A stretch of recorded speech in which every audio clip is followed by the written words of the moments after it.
here with Daniel Norris, pitcher for the Detroit Tigers. Daniel was kind enough to give me a little bit of time to just talk about who he is as a person off the field. And Daniel, I really appreciate you giving me a little time. My pleasure. I'll start with something easy. So you were talking about music. What kind of music do you listen to on the field, maybe, and off the field? Yeah, I'm odd in that sense. It doesn't really differ for me. I kind of listen to the same thing at all times. I always answer this question. We're just with Jack Johnson was the first album I ever bought. CD or cassette? It was a CD. It was a CD. I believe I was in 6th grade. But yeah, I mean, it was the first music I saved money up, to buy and listen to intently. And so I think that when you go and buy your own music, you have money to go buy your own music, you're going to listen to it instead of it just being background noise. Yep. So I listened very intently to the lyrics and the music and all that through it, and I was just very inspired. And I think that him as a person and him as an artist and his music has inspired my life in very many ways. And so yeah, he's number one for me. I also listen to a lot of Ben Harper, who's they do some stuff together. Yep. I do listen to Citizen Cope. He's kind of a good buddy of mine. Awesome. But he's great. His music has always inspired me as well. And we had a chance to meet. It was actually, I think it was 2015 opening day. We were in New York, and he lived up there at the time, and we got to meet and hang out for a day and stuff. So that was really cool.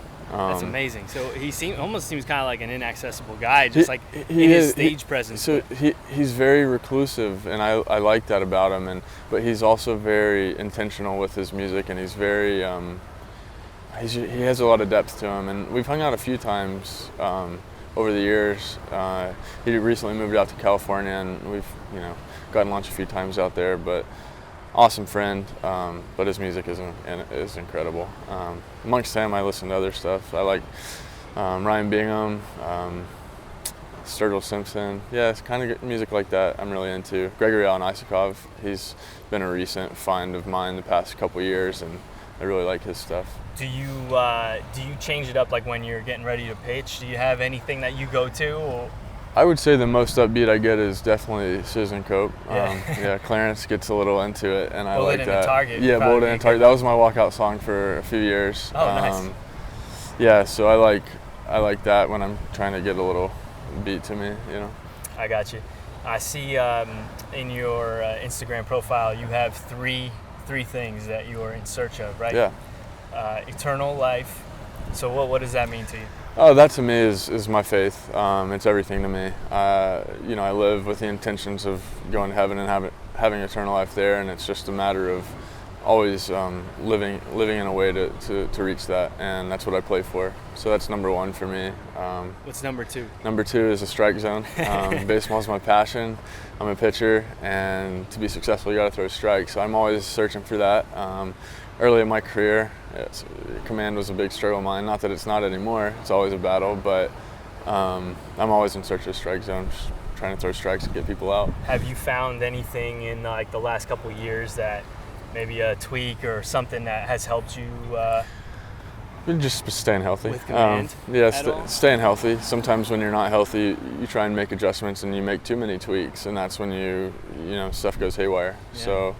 Yeah, just being healthy, and that's when you can really work on stuff. How about the third? The third is good waves. There's a couple little ripples behind me I can hear, but there's nothing to surf. Yeah, right? Nothing to surf here, not in the Gulf. But yeah, that's always just it's kind of my second passion is surfing, and I'm always just kind of in search of finding that. It's very enjoyable. It's relaxing. I'm a very competitive person, but when I'm out there surfing with my buddies, it's just having fun, being happy. Do you find any parallels between baseball and surfing? Yeah, I would say so for sure. Well, there is a competitive side of it, but I think when I'm out there, I try to avoid that and just enjoy catching a wave and riding it. And there's nothing better than having a party wave with your buddies and whatnot. But yeah, the balance for sure. As getting on a surfboard and riding it, and if you're on a longboard and you're doing some walking, then you got to be balanced. Yeah, so there's core strength that's involved. Core strength, but also paddling. I mean, I think I read about a study a few years ago where they had a bunch of pro surfers throw a baseball, and they were all throwing like upper 80s, and they had never really thrown before. So if you think about paddling, and obviously they build some shoulder strength.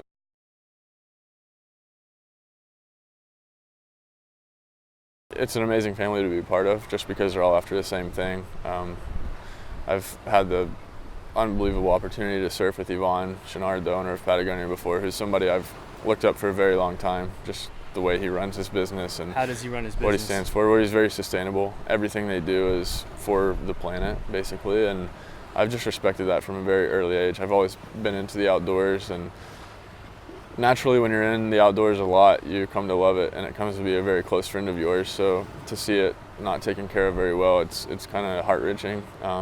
So to think that if you think about it, a clothing company, it's very hard to be sustainable. You're creating stuff that you want people to buy every year just so you can make money. One thing that stood out to me about Patagonia, I think it was 3 or 4 years ago, they had, on Black Friday, they had a thing literally said, hey, don't buy our clothes. We're not putting them on sale, don't buy our clothes. Come and bring your old Patagonia stuff in and we'll repair it for free. I mean, that just speaks volumes to what they care about. And so that's huge, and they kind of speak for themselves as far as that goes, and beyond that, the people they hire are just awesome people.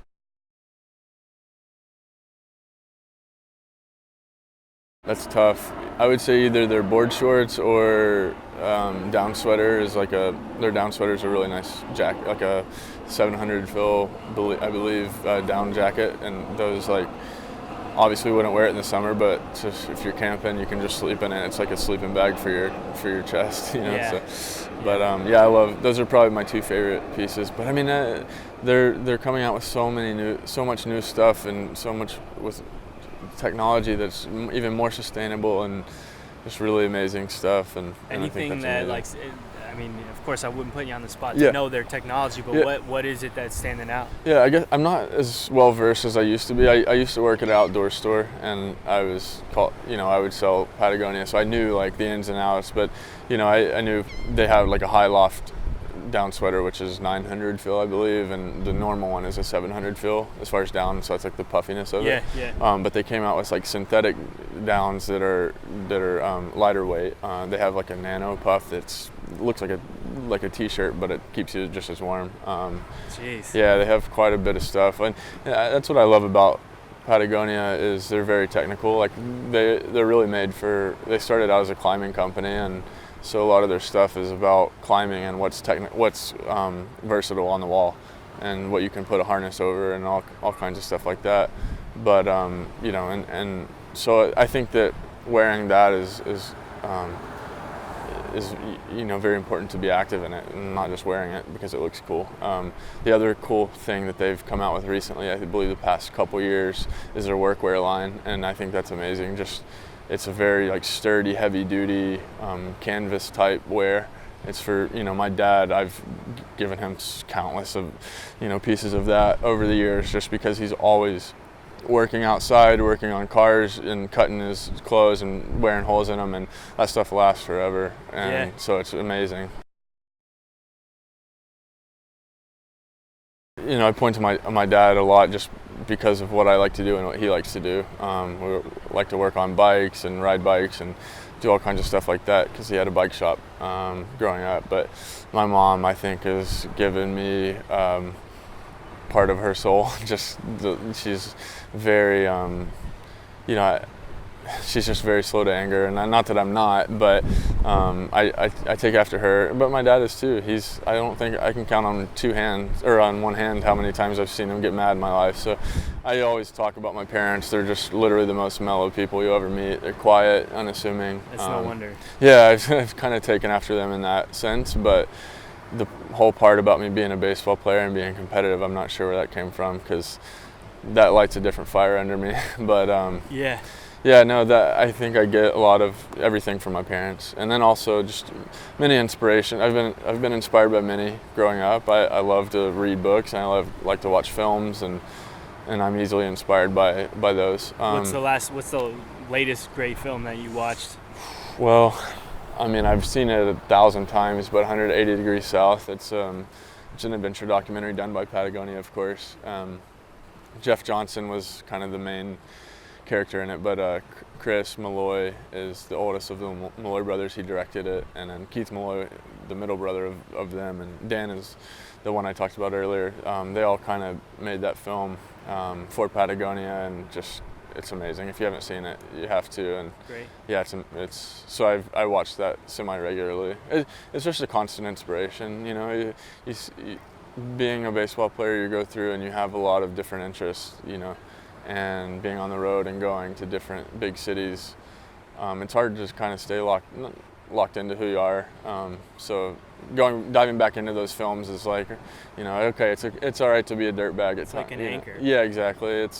It just lets you know it's okay to be a little dirty every now and then. You have to wear suits all the time. What's a dirtbag to you? I think of a dirtbag as a ball player. Yeah, well, that too. You know, that too, especially back in the day, and I love that. That's why I like the old school type of baseball playing. You know, getting dirty and playing every day and diving head first and all that. I love that.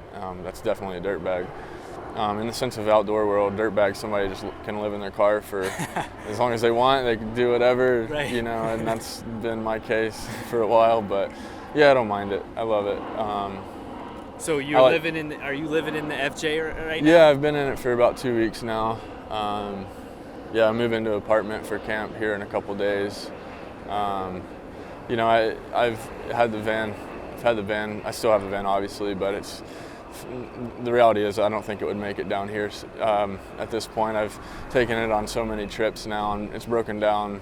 I can't count how many times it's broken down. So this is just a more reliable way to live in my car, yeah, I guess. Yeah. But obviously, you know, to everyone that always asks, yes, I still have the van, and you know, I still drive it around. But frankly, it wouldn't make it over the mountains in Tennessee right now.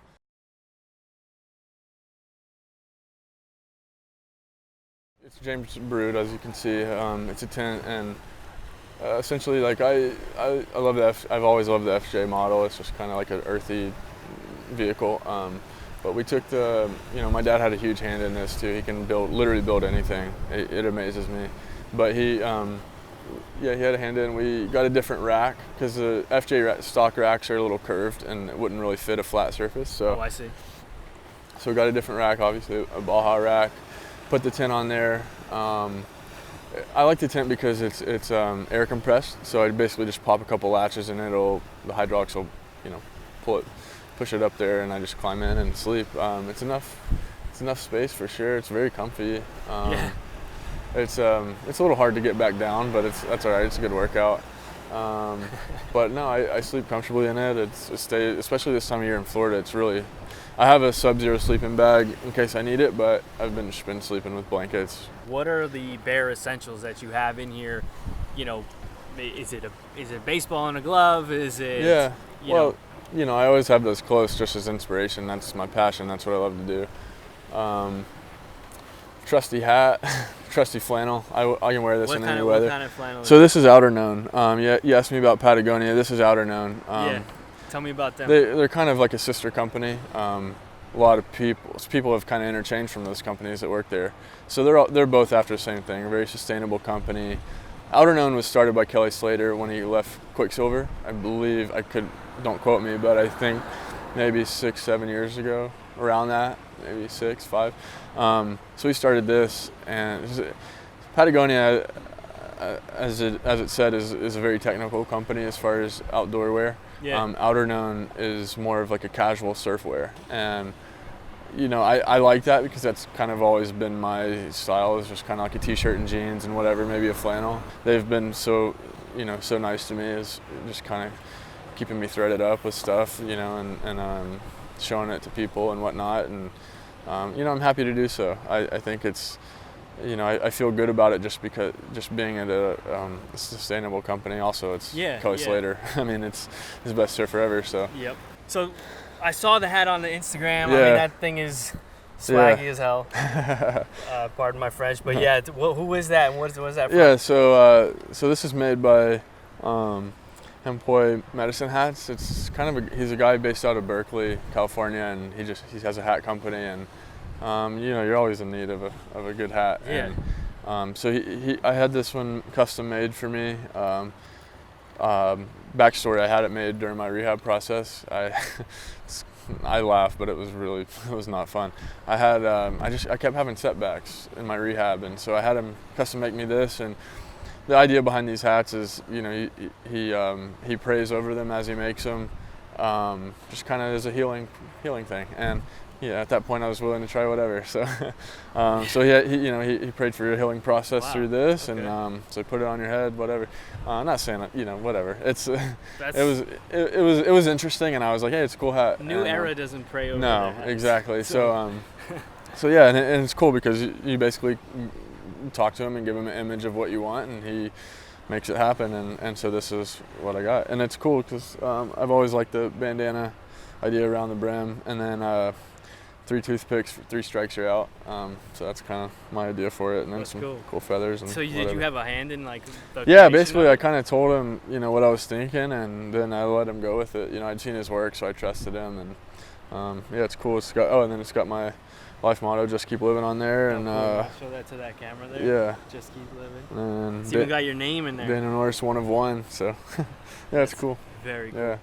The one thing I wanted to ask you, I have a friend who's a teacher. He's a coach. He basically helps raise 250 kids. He's all over the place. And one of the things that he's most concerned about is the way that being brought up in like 100% social media world, where everyone lives a perfect life. Kids seem to not have as much.